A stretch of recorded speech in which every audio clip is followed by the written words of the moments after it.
Hello everyone, welcome back to SunFish video tutorial. In this video, we will discuss the Payroll module, a powerful feature within SunFish.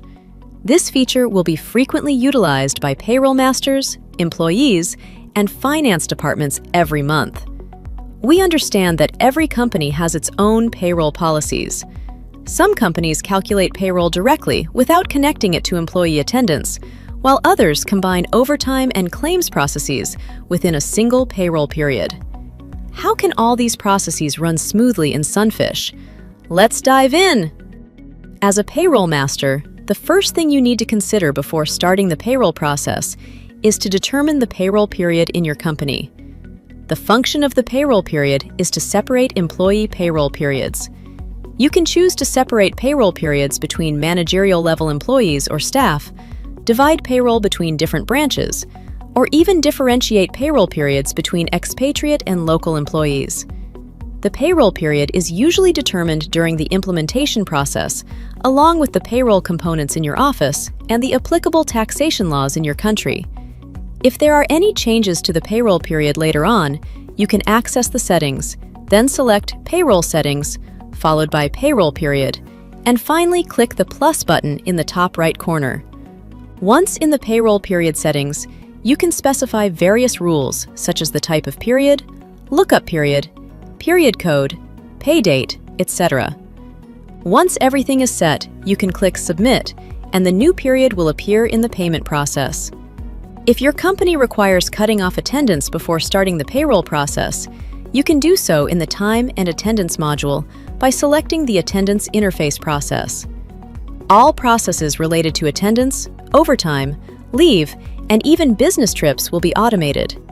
To initiate the payroll process, simply select the payroll period you want to run. Then click on All Employees. Or you can also process individual employees by selecting them. Once everything is set, just click the process. All components will be automatically calculated, including basic salary, allowances, deductions, applicable taxes, etc. Once everything is completed, you can download the Payroll Results Report or the Payroll Variance Report to compare with the previous month's payroll. After completing this payroll process, it means that you can distribute the payslips to employees. There are two ways to distribute payslips: by sending them to employees' emails or through the Salary ESS verification process. The Salary ESS verification allows employees to view their payslips on the web-based SunFish or SunFish Mobile. Next, the process is bank transfer. This stage is similar to the payment process. You can select the processed payroll period, choose the employees, and click the process. Once done, you can download the bank transfer results in the Bank Transfer Data tab. You can choose the desired file type, whether it's a bank transfer or report.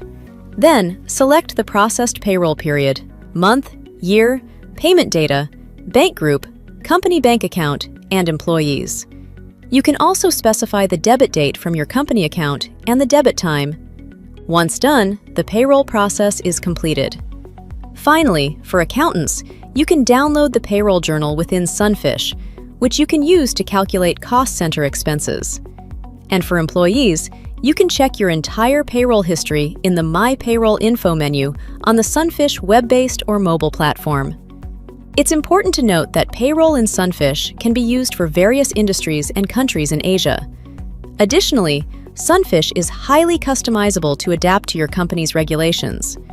Most importantly, SunFish always adheres to all applicable regulations in your country without any additional costs.